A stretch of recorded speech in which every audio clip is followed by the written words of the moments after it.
Okay, so for the record, Tom Curran has often been right with his reporting, but he's occasionally been wrong with the same type reporting on the Patriots. But his point is that the decision was made after the Patriots lost 10-6 to the Colts in Frankfurt on November 12th, and that nothing else will matter the rest of the year. Obviously, they just beat Pittsburgh, but any other victory the rest of the year won't change the decision that has been made, according to Tom Curran. So, Keyshawn, you've obviously been a Belichick defender. How right do you believe this report is? I mean, look, if somebody's reporting it, that's their knowledge of what's going on from wherever they're getting it from. I know he's probably not getting it from Mr. Kraft. He's probably not getting it from Jonathan. I've never known, and I've been knowing the Kraft since 96. You have. Yeah. Had dinner, sat in boxes, been on trips. Yeah. I've never known them to disclose what their intentions are on anything, especially in that particular building. That building, in general, is like Fort Knox, man. It's locked down. It's locked down. Yep. From the top all the way to the bottom. I agree. They don't allow things to seep out through cracks. So it's a little puzzling and to hear someone say the decision has already been made. Had he said they're still mulling over a decision, they're still trying to figure out what they want to do, but to say the decision has already been made, that they're going to part ways at the end of the season, everything that I know coming out of New England, Bill Belichick is still operating as if he's going to be there into next year. By the way, quick point. He was asked at his media session today repeatedly, what's your future? And he said, we're on to Kansas City. So go ahead. Oh, I didn't know. Yeah, but that's one of his lines. All right. But when I say operating as if nothing's changed and I'm getting prepared to next year, I'm talking about meeting with scouts to talk about the draft, meeting with scouts to talk about the bowl games, meeting with personnel to decide, do we want to trade or do we want to cut this guy and bring somebody in off the practice squad? Things like that. So it's a little puzzling to me because usually when you know the writing is on the wall, no matter who you are as a coach, everybody starts to close their doors, put the little blinds down. They, you know, the doors, you know how I go. Yes, when you walk down the hallway, the door is this cracked this much. You got to open up the door to talk to somebody. Right. That's not happening in New England right now. So, look, if Tom Crane feels like that he has the scoop and he wants to get out there early before everybody else, God bless him. Skip, did you say something about the owners' meetings that he wasn't? Tom Curran said. Tom Curran. That Robert Kraft is avoiding media at the owners' meetings. I've never known Mr. Kraft, other than policies about what's going on in the league, to ever talk about his team at the owner meetings. I've never known him to do that. I can't say I remember anything of substance being said. But what I will say, I guess we can only speak on a speculation because that's the point of discussion, is if it is true, very smart there. It's wrong. It's wrong. Because first off, this is a franchise that's always controlled the narrative. I mean, at least for the last 3 decades, they've controlled the narrative. Yes. So for this to be the time where they don't control the narrative would be odd. But since Bill Parcells was there in '93, he got hired in '93. They have been the epitome of stability and hey, they're in the right direction. They're win, lose, or draw. You know that they're going to be in the fight. They're an organization that you would say is an organization most organizations will look to say, hey, this is how you should be run. But if they fire Bill Belichick right now, they will be walking into an era of instability, uncertainty, and anxiety that they have not dealt with in 3 decades. Nobody can come in this facility, nobody can come into this organization after Bill Belichick leaves or resigns or retires or if he gets fired, that's a whole different set of worms, but a can of worms. But if he gets fired and somebody else comes in, they're going to get fired. Because the expectations are unrealistic. But that's what happened to Pete. Yeah. Pete followed Bill. He did. When you follow Bill P., who set a certain standard like you're talking about, they went to a Super Bowl.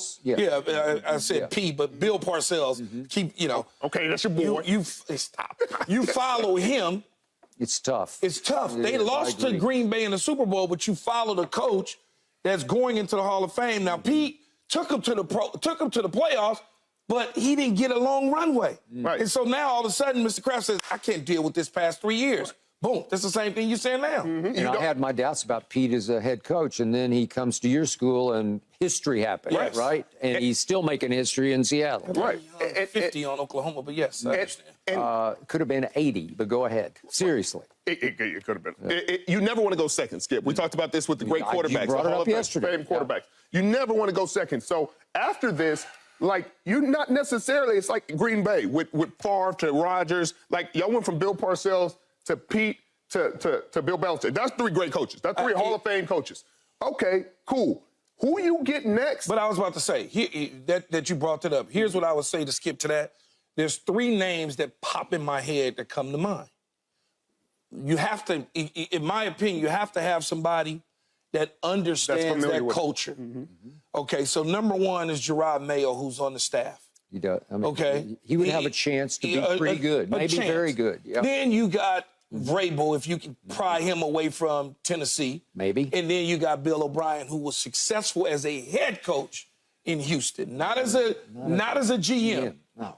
So that's what comes to mind when you, because I was thinking the same thing. I'm like, well, who the hell would they go hire? Who would you hire? I would have to hire somebody there. You notice I didn't mention Matt Patricia or McDaniel or none of those guys. Right. I mean, that's the only way you could do it because nobody understands this culture. Nobody understands this organization, this city, the way people who have been in the organization, played for the team, understand it. And that's what I'm concerned with for the next coach. If you go outside of it and you try to get cute, you're setting somebody up for failure because right now you don't have the talent on this team to succeed. So the coach coming in is likely going to have a bad season no matter how good he coaches. You don't have the quarterback. You don't have the receivers, your defense. Bill Belichick has made a lot with a little on this defense because you don't have a ton of talent there. So imagine 2 years. The way y'all talking about Bill Belichick, they're talking about Bill Belichick like, hey, he needs to go. He's got 6 Super Bowls, 20 years with this organization, took you to countless more, and y'all are ready to kick him out the door immediately. So imagine somebody comes in without that reputation. See, that is Skip, and it brought me to what happened with Tom Landry. It was a new ownership change. This is not a new ownership change. So when a new owner comes in, the first thing he says, I want my own guy to be the head coach, where Mr. Kraft owns a team. He ain't going nowhere. Yeah.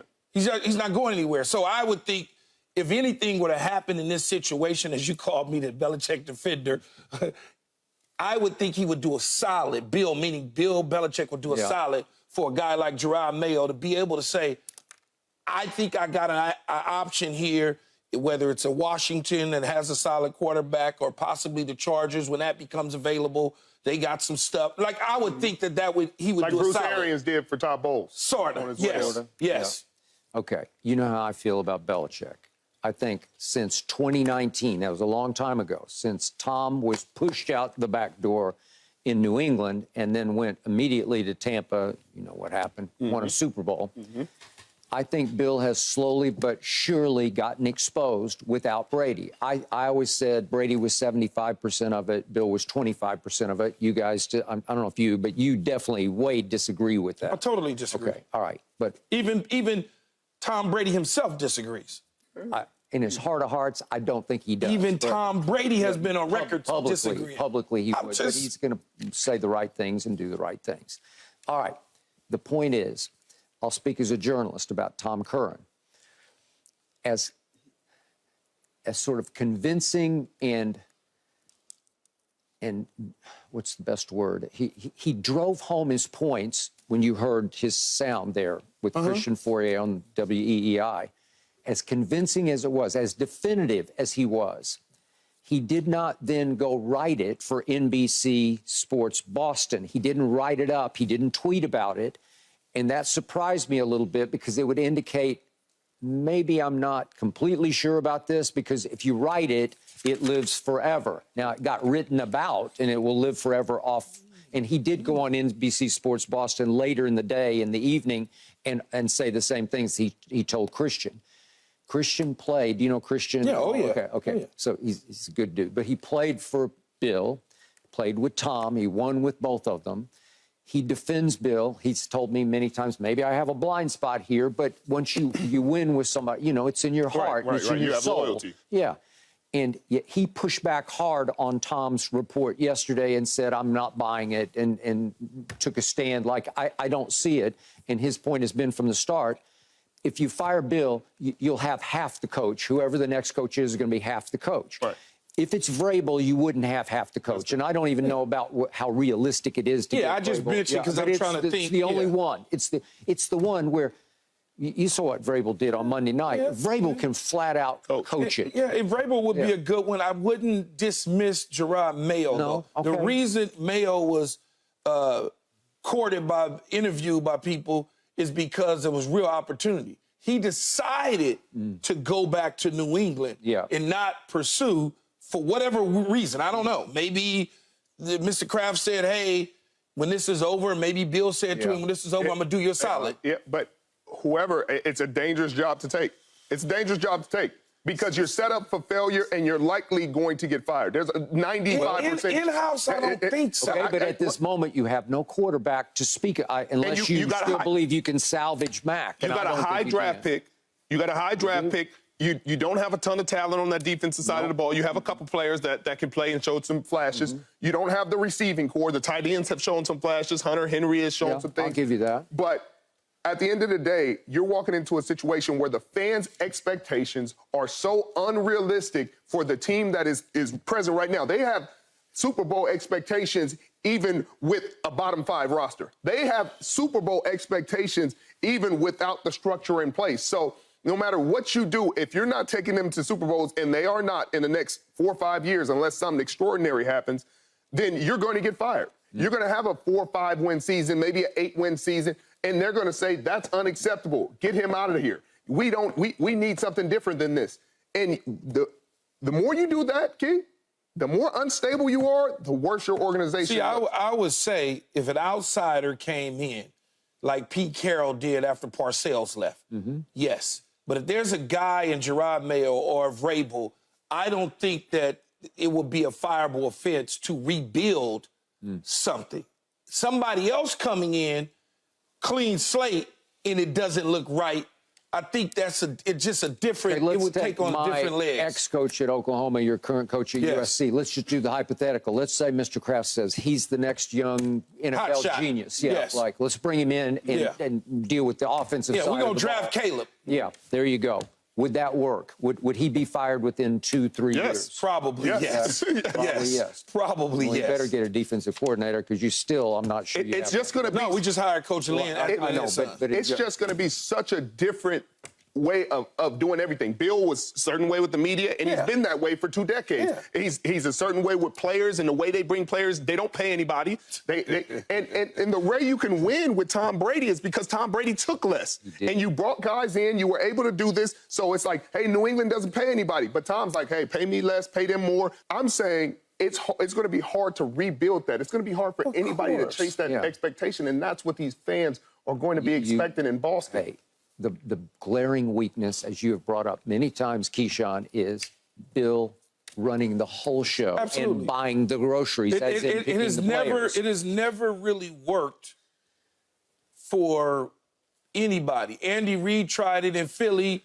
It worked for a smidgen, then they had to dismantle. Mike Holmgren tried it in Seattle. It did not work. Nope. Pete decided to, hey, I'm a partner with Snyder, and we're going to do this, okay? Kyle Shanahan partnered with John Lynch. Agreed. They're on the same, when you're on the same page, it goes. I got it. But when you try and do the whole thing, it doesn't work. But when you have had iron-fisted control of a franchise for 20, what are we up to now for him, 23 years or whatever it's been, it's hard to give that up and say, I'll be half the guy over here. I'll defer to him. But with those 23 years, though, Skip, came a lot of exits from guys that were there with him. They wind up going to get jobs. You're correct. So the responsibility was heavier on Bill to try to do what they did, and he can't do it. And to this point, like, there need to be upgrades to a lot of the things, the structures they have in place. When Pete talked about it, we had a podcast earlier this season about his time in New England. When he got hired, he had all these expectations when he came in. He going to treat the players good. He going to do this. He going to do this. well, New England doesn't spend. New England was feeding them sandwiches for lunch, and he was like, wait, can we get now this is 20 years ago. This is 30 years ago. So not right now, but it was just a different mentality when he came in than what he thought it was going to be. And he thought he would have more control over what they would do and how they would spend money, and that's not the way the Krafts work. And so when you come in, I'm wondering how that is at this day. Well, now the Krafts spend money. Okay. They were the first, and I don't know if others are, they were the first to have their own private jets. Private jet, not go to American Airlines United, their own 727s to fly their own team to the game. So he stepped up for sure. Yep. There's no question about it. Bill is now 18 games under 500. God, Skip. 18 under 500 without Tom Brady. Oh, God, stop. That's all you need to know. But up next, Mahomes apologizes. Did he need to? No mercy, no mercy, no mercy. Thanks for watching, Undisputed fans. Do you want more highlights from the show? Make sure to click that subscribe button for all the exclusive content from Undisputed.